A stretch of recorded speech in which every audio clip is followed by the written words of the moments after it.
La reddition de compte, une opportunité pour plonger dans la réflexion auto-évaluative.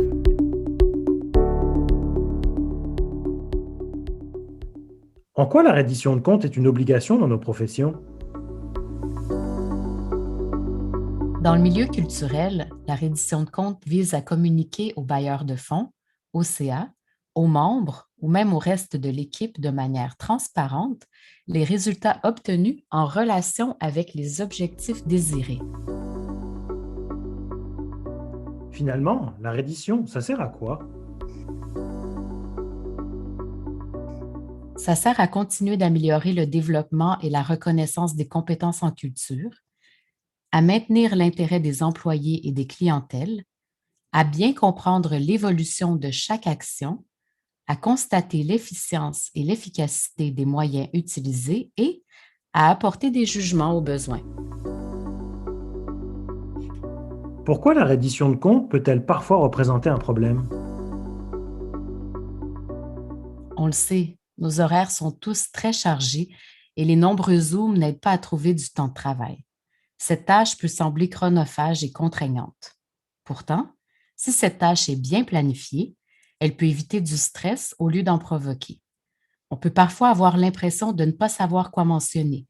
On se perd dans nos objectifs, on manque de vision globale et d'auto-évaluation. Finalement, on prend la reddition de compte comme un monstre. On imagine peut-être une autre vision de ce que c'est réellement cette pratique. Comment peut-on apporter une solution à travers cette formation? D'abord, c'est quoi cette évaluation? C'est comprendre de quoi il s'agit. L'objectif ultime, c'est d'amener l'organisation à prendre des décisions sous de nouveaux éclairages, à améliorer ses processus et à valoriser la portée de ses actions. Une chose est importante, l'évaluation doit d'abord et avant tout répondre aux besoins d'un groupe. Elle doit permettre à un organisme de s'améliorer, de mesurer ses acquis, de mieux définir ses objectifs et de questionner ses échecs. Pourquoi n'ai-je pas atteint mes objectifs? Comment pourrais-je améliorer une action?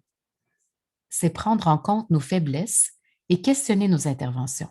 C'est donc un moment privilégié pour prendre du recul et se donner une vue d'ensemble. Évaluer, c'est essentiellement comparer la bonne volonté à la réalité. C'est mettre en relation ce qu'on voulait faire et ce qu'on fait réellement. C'est comparer la philosophie de notre approche à son fonctionnement réel. C'est mesurer l'efficacité et l'impact de notre intervention. Si je participe à cette formation, je vais repartir avec quoi?